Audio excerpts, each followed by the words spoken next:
That's awesome. So what would, like, if we wanted to do a dance right now, what would we Mhm. do? Can we? Okay, so that would be really great if we wanted to do a dance right now. As a matter Good. of fact, I've got some music that I could put on. So Woo! just for the fun of it, Yes. okay. So, do you believe in magic? And we can imagine that we're touching the rainbow, or we could imagine that we're riding a unicorn, a magical unicorn. Okay. I'm gonna pet the mane. Yeah, combing the mane. I hope the viewers are playing along with us. Or maybe we Yes. could imagine that we're spelling the word unicorn, Okay. like you with our shoulder, you with our shoulder, and I. And then we could do a C with our belly button.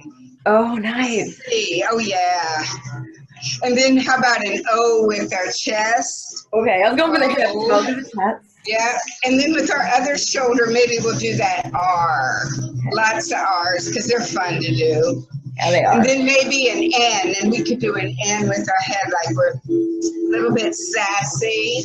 So we're using our brain to spell, our body to spell. And let's just touch the rainbow, touch the butterfly. And then imagine yourself dressed however you want to be dressed, or your hair. I have a big beehive today. I have a Marge You know, Simpson. we could put on our show face. Shimmy, shimmy. Yeah, yeah. So just doing what we did, we really activated 5 main functions of our brain. Yeah. And it took what? 4 minutes. Yep. Just Yep. under 4 minutes.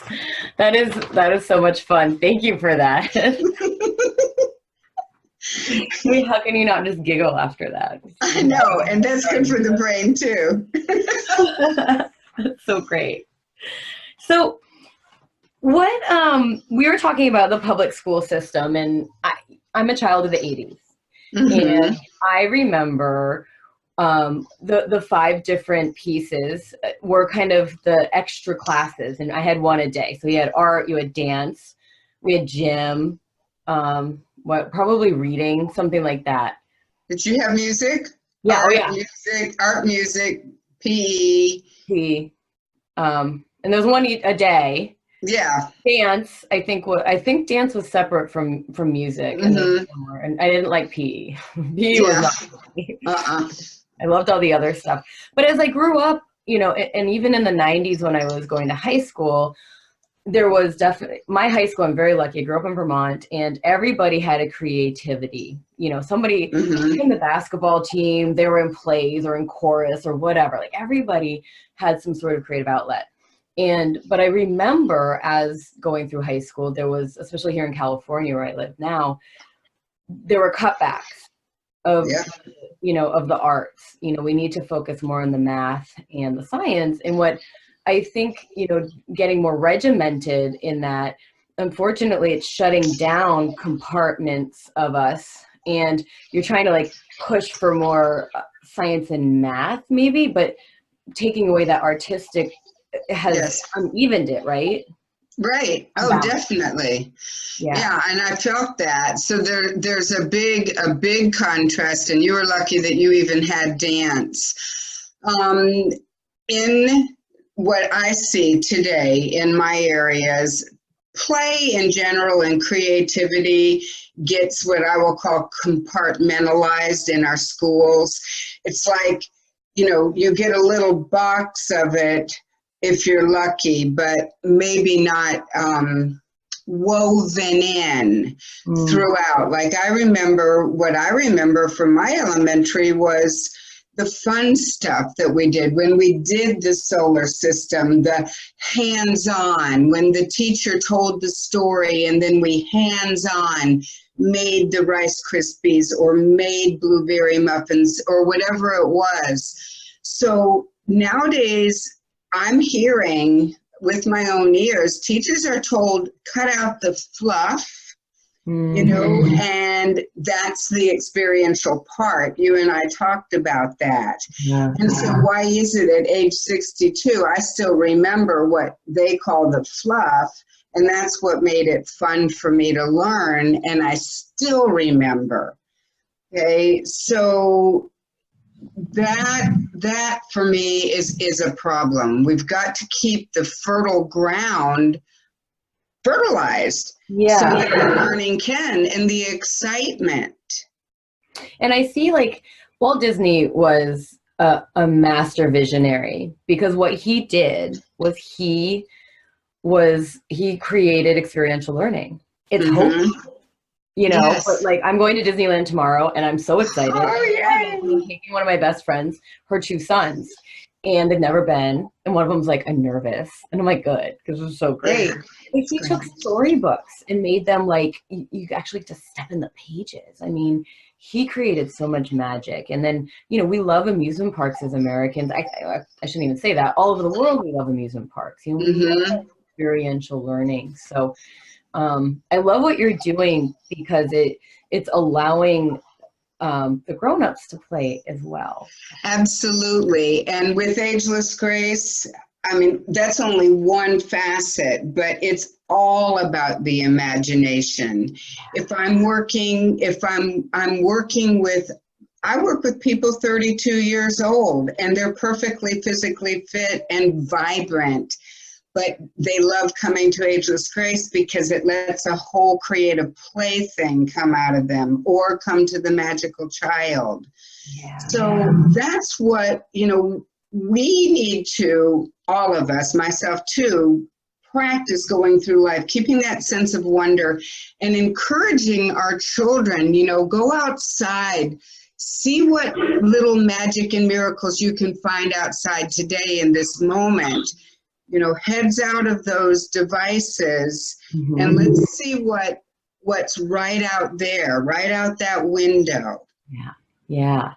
And touching, tactile. That's another thing. All of that. Yes. Being able to touch things. Because I was a kid, my parents loved to go antiquing, which is not a fun thing to do for a kid, because it's don't touch. It's totally don't touch. So when I got older and I realized that I could touch things, I was like, okay. So the work you're doing is so important, so much fun. We just have a couple more minutes. So I do want to talk about the generous gift that the Ageless is giving. Yes, through Ageless Grace, yes. Okay. Sorry. The name of the free gift is 10 tips for the graceful life and ageless brain and body. So generous of the group. Thank you very much. Yes. So it just talks about 10 things that we can practice, easy things that we can practice and incorporate in our daily life. It's way too easy for us, and especially parents, young children, it's too easy to put our own needs, our own well-being aside.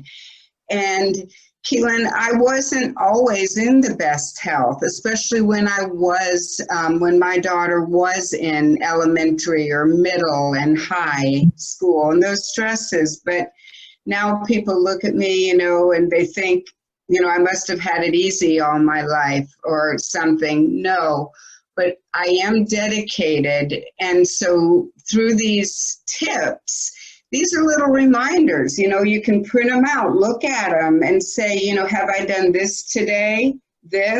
Something as simple as water, let's remember to have our water. Cheers. And it's too easy to say, oh yeah, I didn't get it today. But that really affects our well-being. Yeah, it's kind of like working out. We don't have to work out. We get to work out because of the longevity of it. We don't have to go play, but we get to play. Yes. So, I love that. I have one last question for you. What does your perfect future look like? Ooh, I love that question. So I love speaking, in case you couldn't tell. So my perfect future involves expanding my work with magical child, training more people to enjoy Ageless Grace personally and professionally.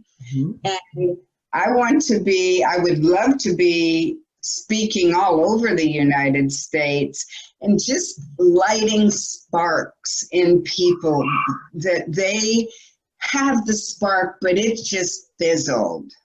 Yeah. Yeah. It's just a little, it just needs a little more shining, right? Yeah. Like, I always say liberty's within us. We just have to re-release it, right? That's it's all right. Yeah. I want people to know they can, no matter what. Yeah. They can find that spark. I love the rainbow, and my butterflies is just showing, yes, Yeah. you can. Yeah. And whatever it is, like dreaming is beautiful because it's all yours. And you get to do however you like. So thank you so much. Thank you, Kaylin. It's so much fun. Yes. We will be in touch. And for now, I wish you the best. And thank you, Ageless Grace, for the generous gift. And we will talk soon and dance more and spell. All right. Yeah. Thank you. Bye-bye. Bye.